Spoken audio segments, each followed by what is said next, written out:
দীপার সন্তানকে নিয়েও দীপার সাথে নোংরা একটা খেলা খেলেছে মিশকা। আর এটা যখনই দীপা জানতে পারলো তখন দীপাও আর মিশকাকে এত সহজে ছাড়বে না বলল।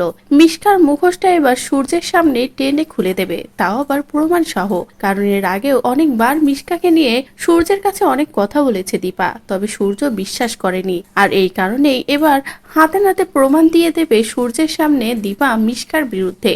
আর এই কারণেই মিশকা যখনই বলেছে যে লয়ারের ওইখানে যেতে হবে, ঠিক তখনই দীপাও রাজি হয়ে যায়। পরের দিন সকাল সকাল দীপা লয়ারের কাছে যাওয়ার জন্য তৈরি হয়ে যায়। এদিকে লাবণ্যকে বলে যে কোনো প্রকারে যেন সূর্যও ঠিক সেখানে পৌঁছায়, আজকে সূর্যের সামনে অনেক কিছু প্রমাণ করার আছে। আর তারপরে লাবণ্য সূর্যকে বলে যে তার লয়ারের ওইখানে কিছু দরকার আছে, সোনাকে নিয়ে কিছু দরকার আছে। যে কথা শুনে তো সূর্য রাজি হয়ে যায় উকিলের কাছে যাওয়ার জন্য। উকিলের কাছে যখনই সূর্য গিয়ে পৌঁছায় তখনই সেখানে গিয়ে দেখতে পায় যে দীপা ও মিশকা আছে।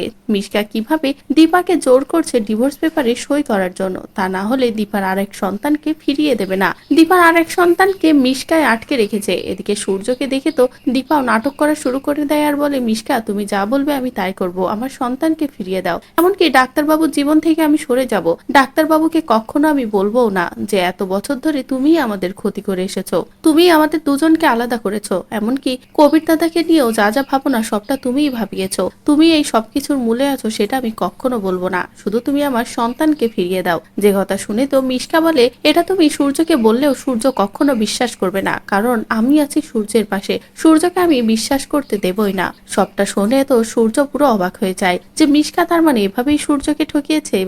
এদিকে দীপা তো খুশি হয়ে যায় যে মিশকা নিজের মুখে সবটা স্বীকার করলো, তাও আবার সূর্যের সামনেই। তো বন্ধুরা, এবার যদি উকিলের ওখানে গিয়ে এভাবে সূর্যের সামনে মিশকার মুখোশটা খুলে দেয় দীপা, তাহলে সেটা দেখতে তোমাদের কেমন লাগবে কমেন্ট করে জানাও। পরবর্তী আপডেট পেতে চ্যানেলটি সাবস্ক্রাইব করো।